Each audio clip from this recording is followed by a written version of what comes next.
सामान्य वर्ग के साथ इतना अत्याचार क्यों और क्या भारत इसी तरीके से अपना विश्व गुरु बनने का सपना पूरा करेगा? इस तरीके के कोट्स फिलहाल सोशल मीडिया पर लिखे जा रहे हैं। वजह है आरक्षण।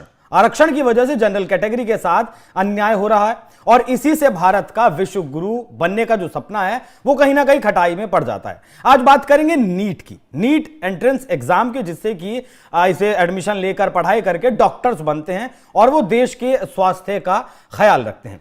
आरोप ऐसा है, फिलहाल सोशल मीडिया की बात कर रहा हूं, कि आरक्षण में जो जाति आधारित जो कोटा है उसकी वजह से जनरल कैटेगरी के जो मेधावी छात्र हैं उनके साथ अन्याय होता है, उनकी सीटें छिन जाती हैं और देश का विकास रुकता है। ये आमतौर पर फिलहाल बहुत ज्यादा मात्रा में सोशल मीडिया पर इस तरीके की चीजें लिखी जा रही हैं। तो आज समझने की कोशिश करेंगे कि नीट में जाति के आधार पर दाखिला कैसे होता है, पूरा प्रोसेस कैसे होता है, और ये जो कोटा बंटने की जो बात कही जा रही है और ये सामान्य वर्ग के जो छात्र हैं उनका हक कैसे मारा जा रहा है। नमस्कार, मैं हूं आपके साथ अभिषेक पुंडीर और मेरे साथ मौजूद हैं हरिशरण देवगन जी इस विषय पर चर्चा करने के लिए।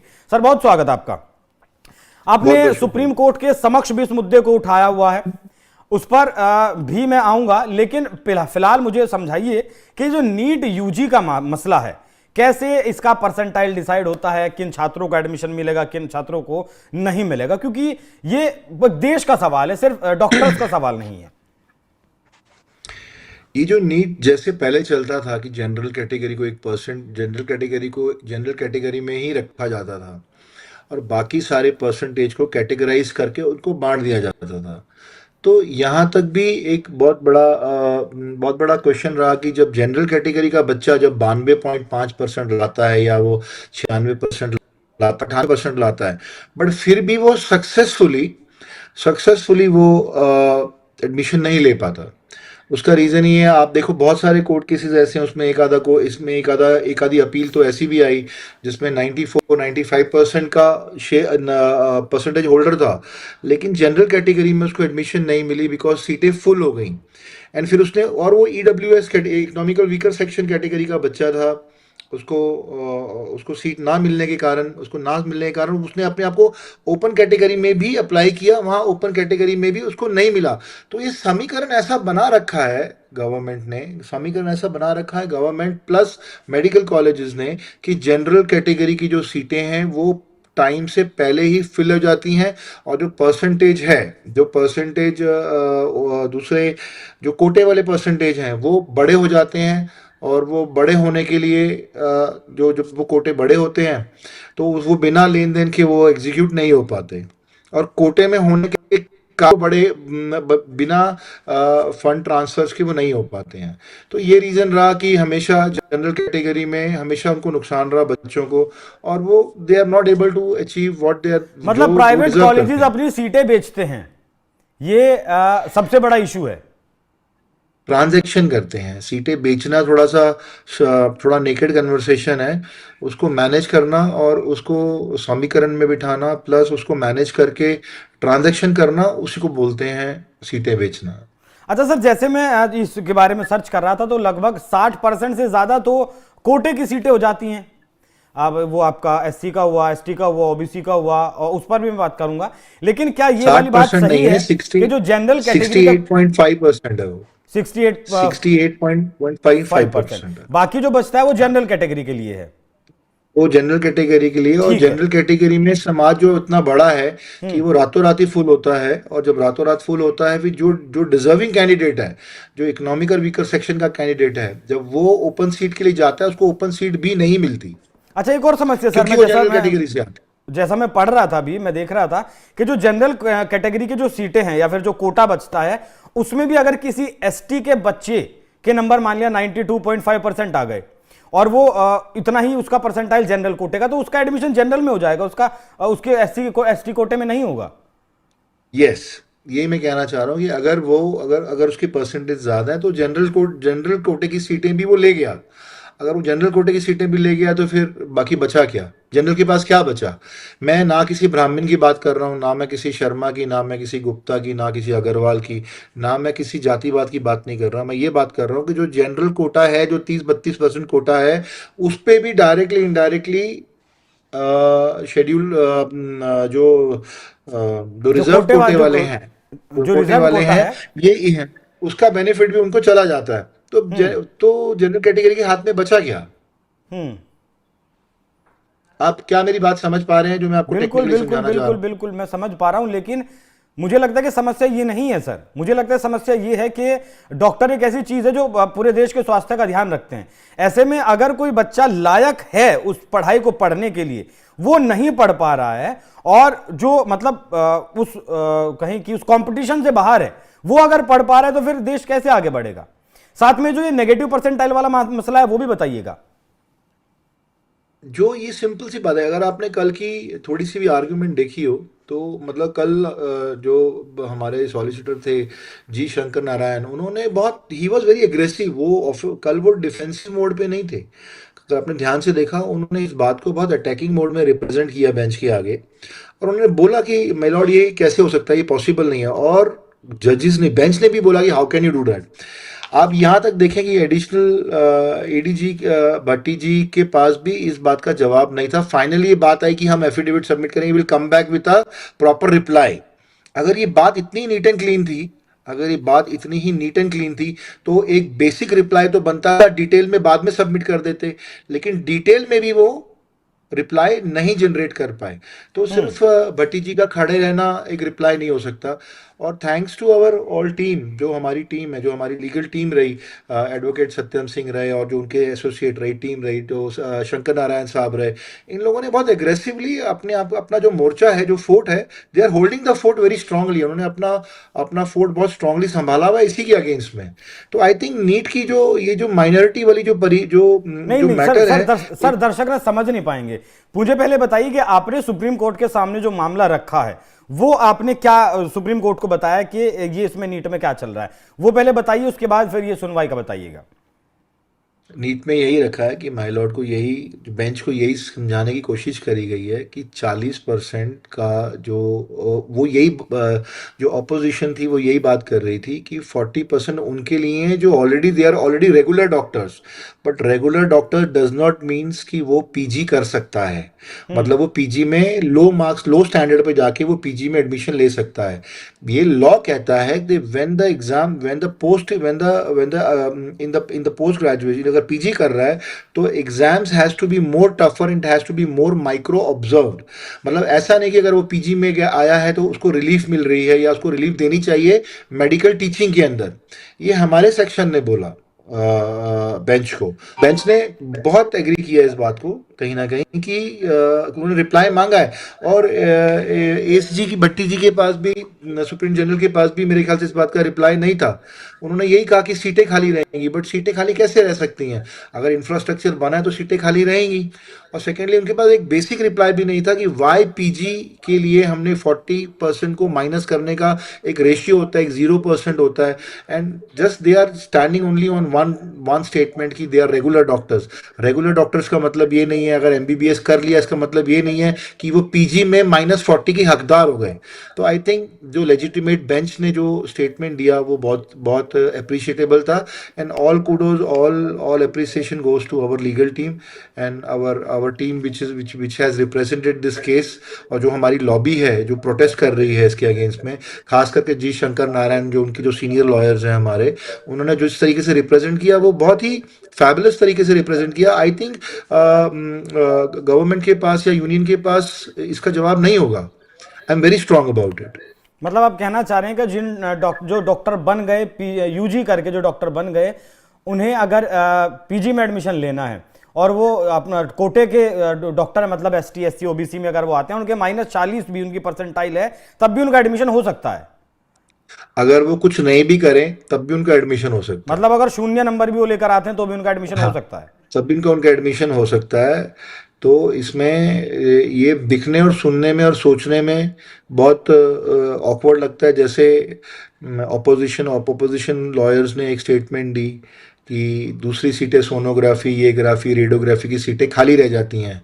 तो इसका मतलब ये तो नहीं है कि जो रेडियोग्राफी कर रहा है, जो हमारे को डायग्नोस करेगा, जो प्रॉब्लम डायग्नोस करता है, तो वो अनपढ़ हो या वो अशिक्षित हो या वो नॉन केपेबल हो, अगर उसकी डायग्नोस पावर ही खराब होगी तो डॉक्टर इलाज क्या करेगा? बड़ा सवाल। तो अगर आप बेस ही खराब कर दे रहे हैं किसी बिल्डिंग का, तो फिर बिल्डिंग क्या बनाएंगे? हाँ, अच्छा सर, उन्होंने इसमें यही कोटा बोला भी दो जब। प्रकार के होते हैं। जी हाँ जी, बताइए।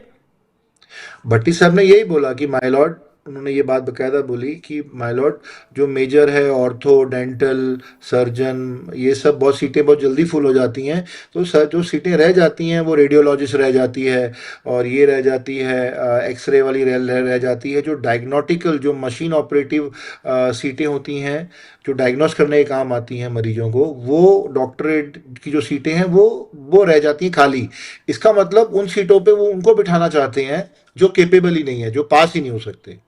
सो इट्स ठीक है। नॉट अबाउट अगर वो कैंची चला रहे हैं या वो सर्जिकल इक्विपमेंट को हैंडल कर रहे हैं, तो डायग्नोस्टिकल मशीन्स को हैंडल करना है, भले वो एक्सरे मशीन है, अल्ट्रासाउंड है, सुपर साउंड है, सीटीसी है, मतलब मुझे टेक्निकल नाम नहीं पता उन मशीनों के, लेकिन जो भी मशीन हैंडल करेगा, क्या वो भी वो अनपढ़ होना चाहिए? वो अनपढ़ नहीं हो सकता। अगर बिल्कुल। वो अनपढ़ हुआ तो रॉन्ग ऑब्जर्वेशन होती है। रॉन्ग ऑब्जर्वेशन का मतलब है कि रॉन्ग मैसेज डॉक्टर्स तक जाएगा, रॉन्ग मैसेज डॉक्टर तक गया तो रॉन्ग ट्रीटमेंट स्टार्ट होगा, तो लेइंग ही रॉन्ग स्टार्ट हो गई।